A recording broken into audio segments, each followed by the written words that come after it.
And if you recall, last week, certainly last week and even the weeks before, there's lots of, lots of stuff to dig out, lots of maybe more deeply theological things that are being spoken about in the prior weeks. And some people kind of view this section as just a bit of some even claim it doesn't belong here. It was taken from somewhere else, and it was kind of the end of a letter, but is really not supposed to be here. There's no real teaching in this is just him giving travel plans, and so, but I don't think so. I think it actually is exactly where it needs to be, and hopefully we can pull some things out of here to kind of see that this is more than just a little aside on what's upcoming for Paul and how he's going to send Epaphroditus and Timothy later and all that. And I think it's still in the context of the commands that were just given in chapter 2. It is at the end of chapter 2, and I think it's really in that same context of chapter 2. Specifically, if you go back to the beginning of chapter 2, there are some commands there that Paul is giving them. And these are pretty high. I mean, they're not necessarily, they're commands, but it's a very high bar that Paul is setting for them when he says, for example, in chapter 2, verse 3, he says, "Do nothing out of selfishness or conceit, but with humility consider others as more important than yourselves, looking out for the interests of others." And then he says in verse 14, "Do everything without grumbling or arguing." These are called imperatives or commands. And we can joke about children who often have to ask why. We often they say why when you tell them to do something. But we do the same thing, and we think, well, here's some commands, we're to do these things, we're to look out for others and do everything without grumbling, but why? And this is all part of an if-then statement that Paul is making that is found at the beginning of chapter 2. Most of our translations say at the beginning of chapter 2, says, "Therefore, if there's any encouragement in the Messiah, if there's any comfort of love, if there's any fellowship of the Ruach," and all of these things, if there's any mercy and compassion, then do these things. And the fact of the matter is, it's really not an if-then statement, the way it's translated in a lot of translations here. It really is, the idea is that it's really saying since.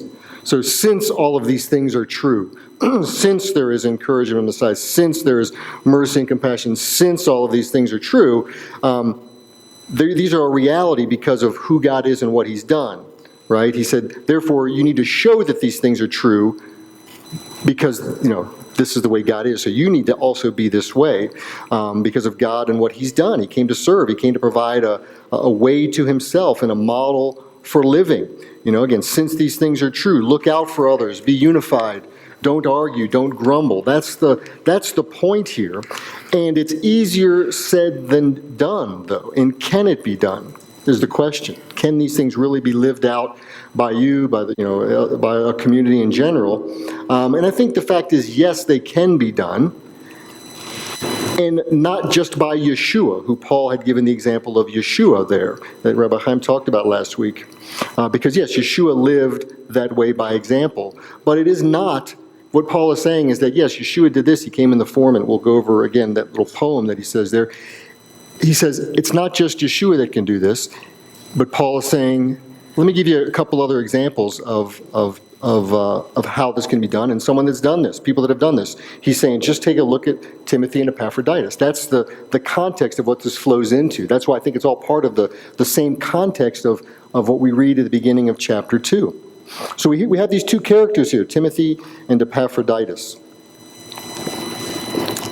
Now, there are many references to Timothy in the Scriptures. And there are only two references to Epaphroditus, which are here in this, the ones here and the ones in chapter 4 of the same book, right here in Philippians. But I think, and these are very different characters in a sense, we've got the example of the Timothy character who's really more, we could call an elder or a teacher, maybe even a congregational leader. He's dealing with those kind of issues and teaching and conflicts, and we'll see stuff like that. And then we've got Epaphroditus, who's maybe just more of the kind of the lay server. This is a guy that was just sort of a delivery person in a sense, and I'm going to show you it's a little more than that. But these are kind of I don't want to say different ends of the spectrum, but they're different examples. They're a very wide breadth of example of people. And both what Paul is saying are very worthy examples of what Paul is talking about here in terms of these commands to live this way of in harmony and unity and without grumbling and looking out for others and so forth. And again, all we know about Epaphroditus really is that he was a messenger. He was a courier. In fact, he brought this gift to Paul from believers. And he was supposed to then further serve Paul while he was there in his imprisonment. And now we see that something happened that's not likely going to happen, and that he's going to be going back.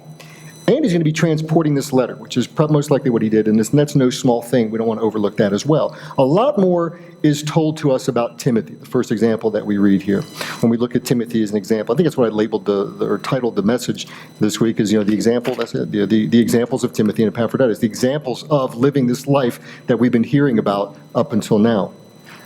So Timothy, we know, he's a Jewish, well, let's get both in a second. That's questionable, right? He's a third-generation believer. His mother and his grandmother were Jewish, and his father was Greek. We're told that in Acts chapter 16. This is kind of, considered Jewish, I'd say, by today's rabbinic standards, where your mother's Jewish. But it's from the scripture, I think it's more clear that he's considered not Jewish because it talks about, his Greek father and his Jewish mother. And his Jewish grandmother. And so starting in Acts chapter 16 is kind of where we pick up learning about Timothy and kind of what he did, his initial work. If you were to flip back to Acts chapter 16, he had done some stuff prior to Paul meeting him, because Paul had heard about him. He had a good reputation already.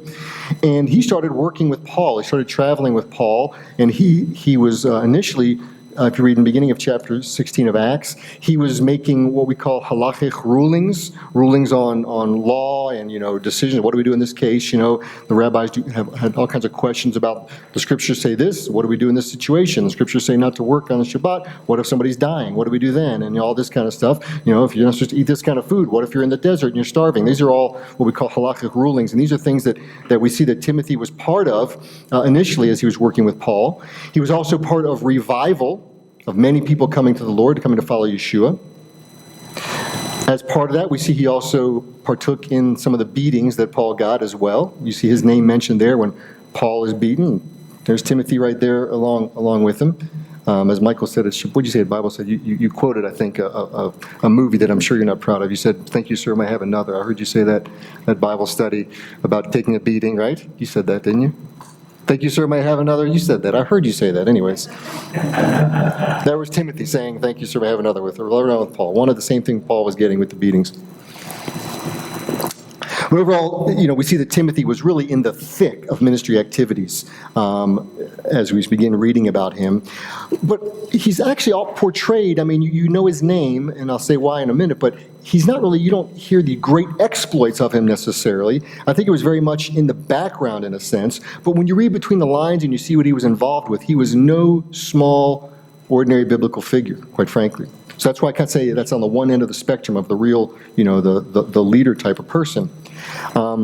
He was co-author of many biblical letters. You see his name right along there with Paul. This is Paul writing the letter along with Timothy.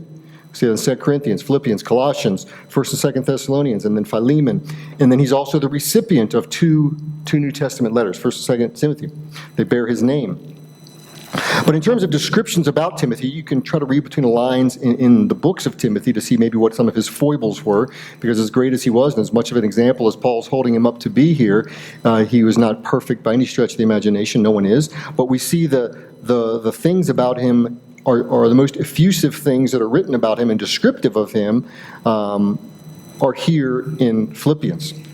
So I want to go through Paul's words here again, which involve Timothy and which involve Epaphroditus, but which also involve bigger concepts of how to live this life that he's talking about, and that we should also aspire to as a congregation, because he's writing this to a congregation.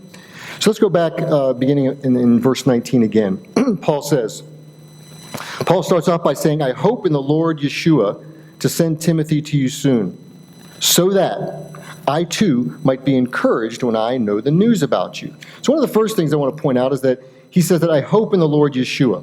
Some will link this with James chapter 4. You might be familiar with that voice, that verse there where in chapter 4, verse 15, where James will say, you who say you're going to go to this town, this city, and do this and that, and you shouldn't say that. You should say, if the Lord wills. And some people will link these two, and they'll kind of use this as a bit of a formulaic thing, that you must pray this way. You should never pray definitively, but you should say, if it's God's will, and so forth.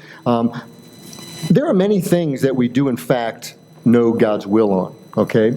And we don't need to wonder. We don't need to kind of, in a superstitious way, say, well, Lord, if it's your will, all the time, He tells us many things that are very clear. His desires, even going back to Deuteronomy, his desire, or Genesis for that matter, he desires to bless.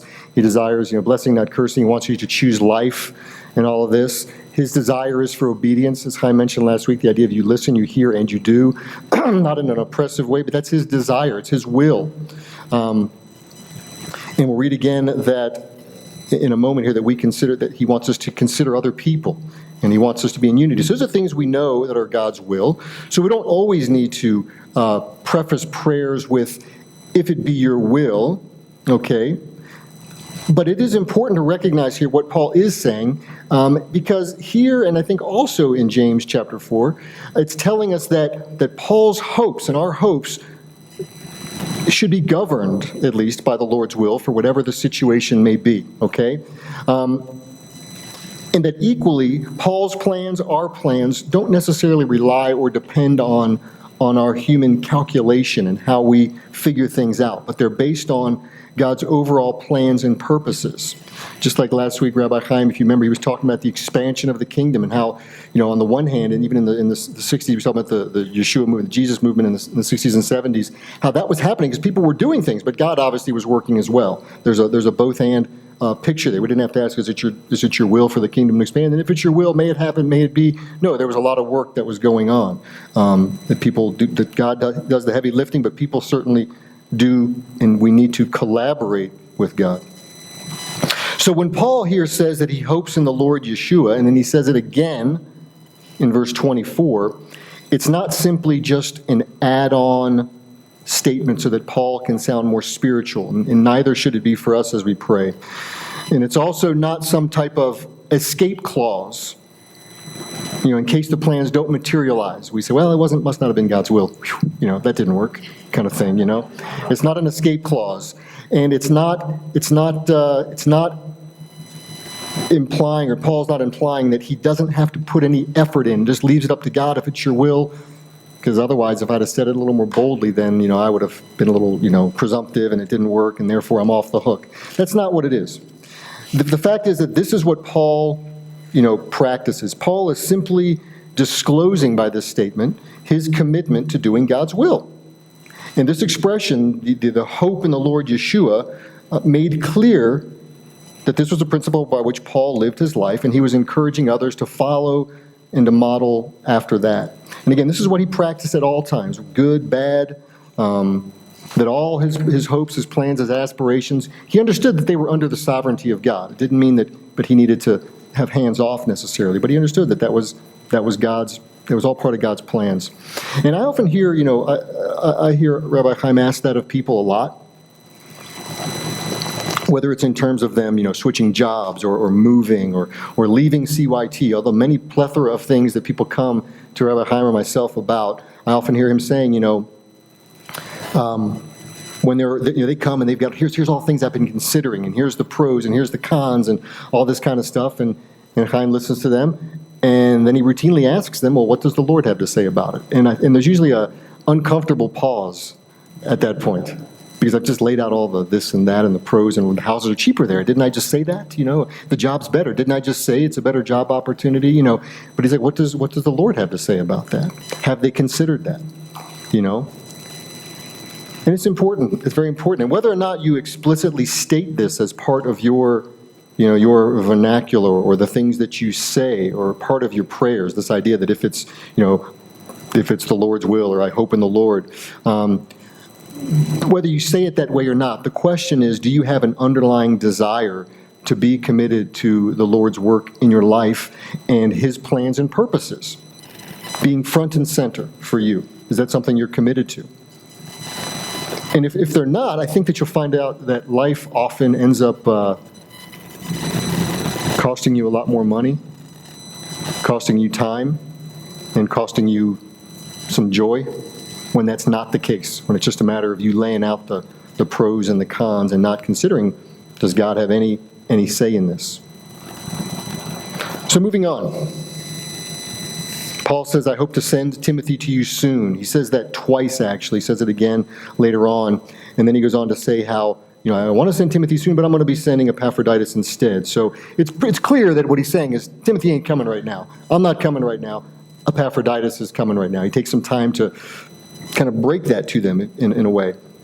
And overall, it could look like Paul was being selfish with regard to Timothy, keeping Timothy there for himself. And in Paul's estimation, Timothy sure seems like he thinks Timothy was the best, and he wanted him there with him until he had a clear picture of what was going to be happening to him as he's in jail there. Is this going to be it? Am I going to get let out? Is this the time I'm going to get killed for the, what's going to happen? And so, yes, Paul was keeping Timothy for himself, but again, not out of selfishness, not out of weakness, not out of taking advantage of a good servant, of a good worker, but as part of the timing of Paul's plan, as part of the bigger picture here. And that should not be overlooked. Because I want to ask you, and I asked myself as I was reading this, how are you with asking for and accepting help from others when you really need it and they're good? What was that? Not good. Someone said not good. That was, yeah. I'm pretty bad at it personally. I'm fine with, with helping others, me helping others, but when it comes to my needs, I'm okay, and I'm cool, thanks. I'm good, And I think Paul gives us an example here, not of taking advantage of someone's gifts, because it can go the other way. Sometimes I get real comfortable asking for help, and I do it all the time now. Turn that light switch off for me. Would you mind picking that? You can get real comfortable that way.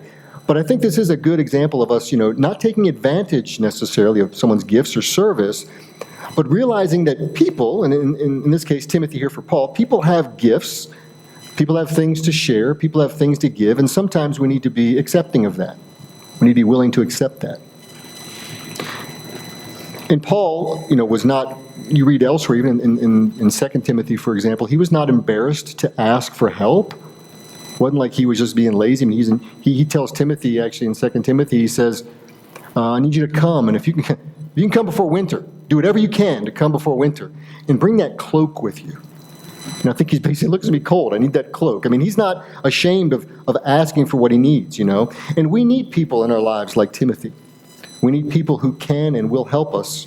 And conversely, we need to be someone like Timothy for others. We need to be faithful. We need to be trustworthy. We need to be ready to help. We need to be focused on them when we need to be. We need to have their interests in mind.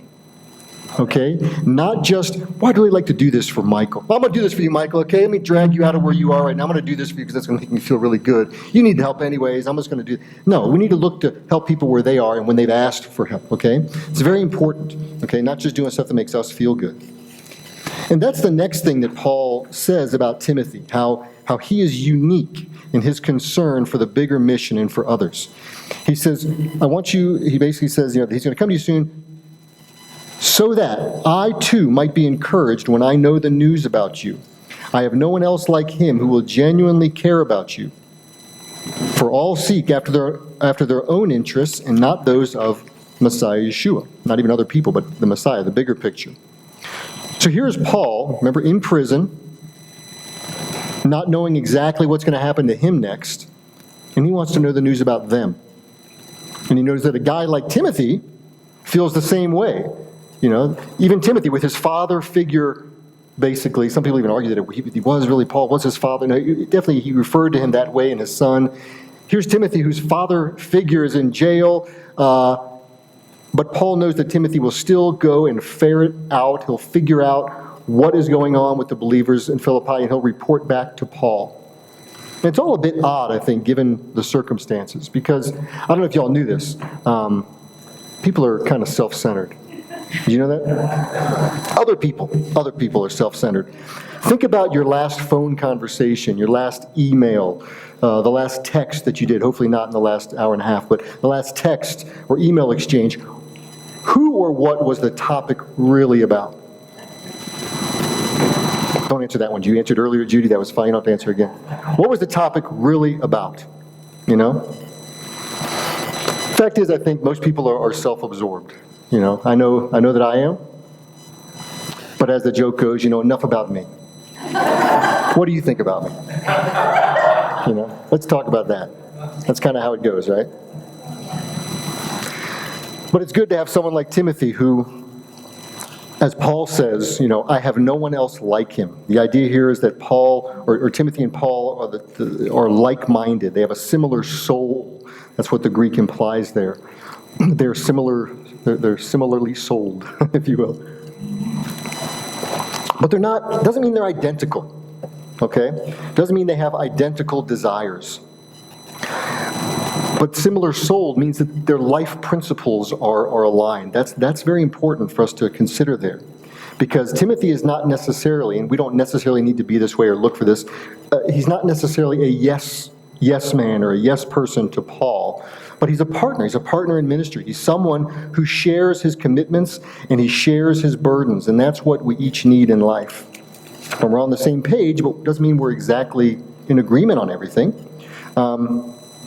Because just because somebody has genuine concern for you or vice versa, that does not mean that everything's just going to be wonderful and peachy, does it? You know, if I'm in disagreement or an argument with somebody, let's say my wife, right? That doesn't ever happen, but you know, let's just say for sake of example, she's not here, but even if we're at odds or disagreeing, as long as we both realize, number one, we don't want to be at odds or disagreeing, and we both have the same interests in mind, the big picture, that's really all that matters. That means we're going to work through things. That means I'm not just going to write her off. You know, that's kind of what we would tend to do if we're somebody that we're not even on the same page with. We're just going to write them off. That's when you know you have a real friendship, quite frankly. When you, like, I have friends, one of my best friends in Virginia, I know we don't even agree on a lot of the same things, you know, but they're not things that keep us from being friends. The fact is, I realized one day, well, we have disagreements, but I know we're friends. This is great. That's a true friendship and a true person that you can work with when you know at the end of the day you can trust them and that you're of the same soul and you have the same bigger goals, you know. And that's kind of how our leadership team even works. We're having our leadership meeting. Just, you know, we're not all the same. Doesn't mean we don't fight at leadership meetings necessarily, but we all have different perspectives. A lot of times we have different perspectives, but we all have this ministry of Yeshua Tzion running through our blood in a sense that this is what we're after. We want the best and what God has in mind for this ministry. But we're not all, you know, clones of each other. Absolutely not. And so that's where Paul is setting the bar here. He's letting the people know that the goal is to be other people-centered and Yeshua-centered. And that's what he's giving the example of Timothy. But again, it does not require smooth sailing and perfect outcomes. He wouldn't have written those 2 letters to Timothy helping him work through some things. If you read those books, clearly he had some things he needed to work through with him. And then, this guy I think is the reason he then makes the shift to talking about Epaphroditus. Again, Epaphroditus was sent as a messenger to Paul to bring him this gift, which he did. But then we see that things didn't necessarily work out as the people who sent Epaphroditus as they had planned. And that's why he's kind of telling them some things to kind of set them at ease a little bit. And we're not sure of all the details that went on, but we do know that Epaphroditus got sick. He got really sick, that he laid it all on the line. And in fact, he almost died, and now he's going to get sent home. It seems like premature. It seems like mission not accomplished, quite frankly. But we see something really key here, too, is that Paul says, look, you need to welcome this guy as a hero. Now, the results, whether good or bad, were irrelevant as far as Paul was concerned, you know. And for Paul, I think we see that Epaphroditus was just as good of an example of what he had been writing about before, this idea of, you know, all these things he set the bar up here. Epaphroditus was just as good of an example as Timothy, albeit a different type of person. The idea to put others first, to put the Lord's plans first, that is the goal. And, you know, you might win, or you might learn. There's a saying, you win or learn, right? You don't necessarily lose. You win or learn. It's your choice. And neither of those really is a true indicator of success, or certainly of long-term success. Just as Paul said in Romans chapter 12, if you're familiar with that passage where Paul says that we need to present our bodies as a living sacrifice, holy, set apart, acceptable to God, that being your spiritual service, that idea is very countercultural, at least I think in a non-humanitarian sense. We know the idea of doing something good, serving the poor and feeding the hungry, these kind of things are good. But when it comes to doing it for the Lord, that's sometimes where the paths. You see a lot of good organizations do lots of great things, but they're not saying they're doing it because of the fact that we're doing it for the Lord's sake. But that's not what Paul's saying. He's basically saying, and what he says in chapter 2 here is you're to do all these things.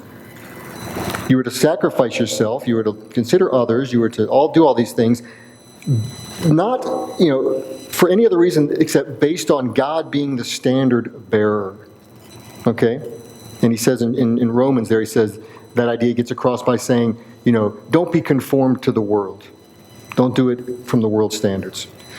I thought about one of my brother-in-laws. I've got three. One of them is a pastor. He's got an advanced master's degree, and then he's got a PhD on top of that, all in theological studies, and he's a pastor in Scotland.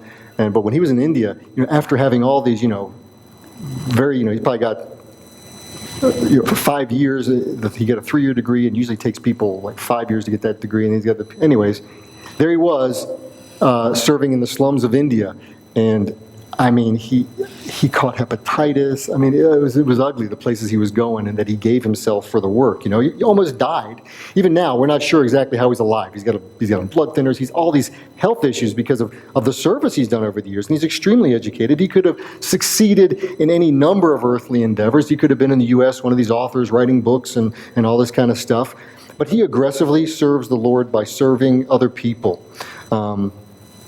And again, he nearly died. I kind of thought about that when I was reading Epaphroditus' story here.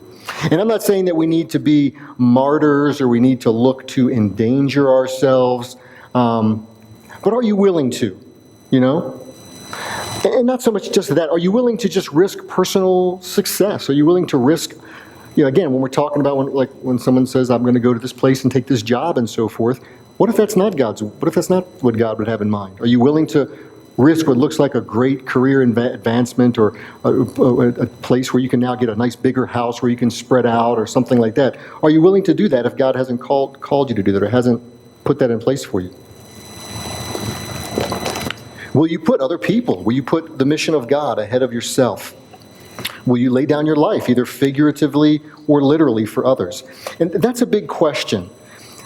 And again, I'm not encouraging, martyrdom. I'm not encouraging that literally or figuratively or anything. Sometimes we want to, we want to have competitions to compare just how hard we've worked, but it's not about that, okay? But how about at a minimum, we at least start with the premise that our lives have been given to us by God, and as such, they need to be used to serve Him and to serve others. That's got to be part of the picture. We just start with that premise. That's a starting point, I think, or hopefully it will be a starting point. Realizing that the air we breathe, the blood that flows hopefully freely through most of our bodies, we wouldn't even think twice about, or our nerves. I had a friend in Maryland, his son got in a motorcycle accident. It's been over a month now. It was bad. It looks like he is coming out of ICU. He's been in there for a long time, but things you don't even think about, that they just trying to figure out what's wrong with it. Now blood wasn't flowing to his big toe and it's turning colors. All these things that you don't even think twice about probably a lot of times. Let's just start with the premise that realizing that all of that stuff is God's gift and that it would inevitably and hopefully lead to the service of others, putting others first. So putting all the theology perhaps aside for a second, the zoomed out message, at least that Paul I think is trying to convey here, through offering these two guys as examples, and for us to consider, is, what's best for others. This is not to say you don't consider yourself at all. Again, when you death to self, sacrifice, as Jaime said before, that's another ditch you don't want to go in because the focus is on yourself, just how much you're giving up and how much you're sacrificing.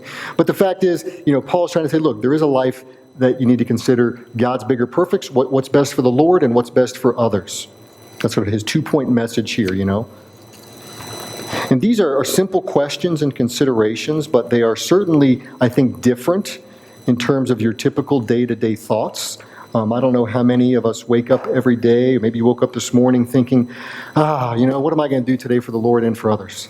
That's the first thing I'm thinking about when I get up, Or are you thinking, okay, what's on my schedule today? What am I doing for myself? What's going on at work? Okay, it's Sunday, what work do I need to do at my house? This kind of stuff, I don't know. Maybe there are some people in here that every day waking up that way, what am I doing for the Lord? What am I doing for others? Good for you. I hope so. I hope it's the case.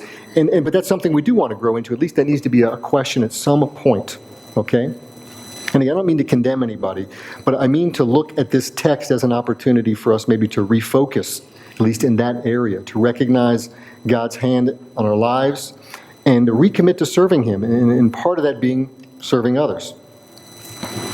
And with Timothy, again, we have an example of that by way of a person that, while really being an understated giant of the faith, you may not have thought about him that way before, he was humble. And he's a prime example of someone who was also willing to be mentored by someone like Paul and to place the needs of others ahead of himself. And then we have Epaphroditus, who really, I think, should be more relatable to most everyone else here, quite frankly. He was just a regular person. He was a lay person, a volunteer. Who's going to take this? It wasn't a matter of who's going to catch a flight to Rome to give this to Paul. It's who's going to take a month journey or 6-7 week journey to go do this, And he was that guy that he said, I'll do the mundane task, supposedly, to deliver a care package to Paul, not to guilt anybody, but it just made me think, who's going to go down and visit Bix? I don't know. We need a messenger to do that. And that's not an unspiritual thing at all, So maybe you can relate to someone like Timothy, who's involved in ministry affairs and working with people and handling issues of doctrine and teaching and preaching and presenting. Maybe, but I think that you could certainly relate to being like Epaphroditus, an ordinary faithful servant who delivered stuff, And ultimately, I think who's responsible for the fact that we have this book of the Bible right here. That's a pretty big deal for just a courier, right? It's very important. So there's room and there's need for all kinds of things in the body. We'll talk about some of that today, specifically in our congregational body, We've got everything from solving people problems to doing Torah drash to teaching Bible studies to introducing Yeshua supper to teaching at Havraz to protecting sound doctrine. Maybe you hear some funky things people are saying. You might want to, be someone who can speak into that too. But we also have a need, and likely just as much, if not more of a need, for some things like we talk about all the time, like doing the setup, the breakdown, the serving food, teaching children. We've got people watching little kids now, running PowerPoint audio, cleaning up, counting our offering, visiting, calling people, helping people move. There's probably more of those things than the other, and there's nothing, those are anything but non-spiritual things. We need all of that stuff. Now, for sure, and certainly as we grow and we hopefully move into our own facility, we'll definitely need that and more. And both Timothy and Epaphroditus are examples in the text today. Looking at their qualities is certainly something to strive for.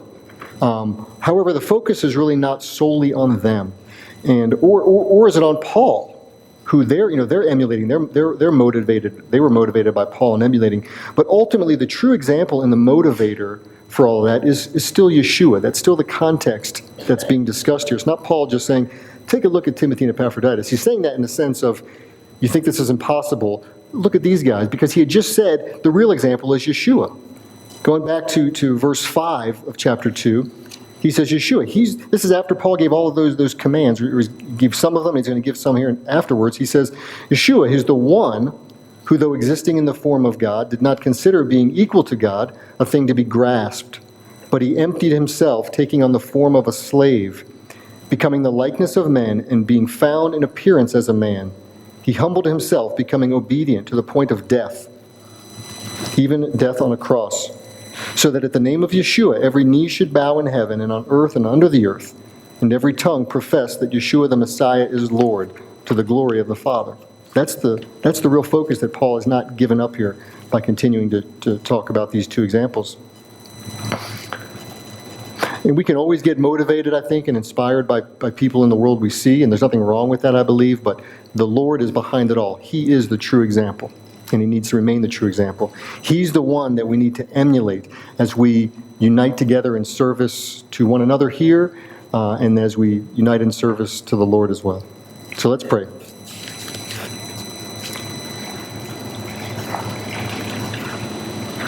Lord, we thank you. We do thank you for this opportunity to meet today, to remember that just what it is that you've done by giving your very own life for us.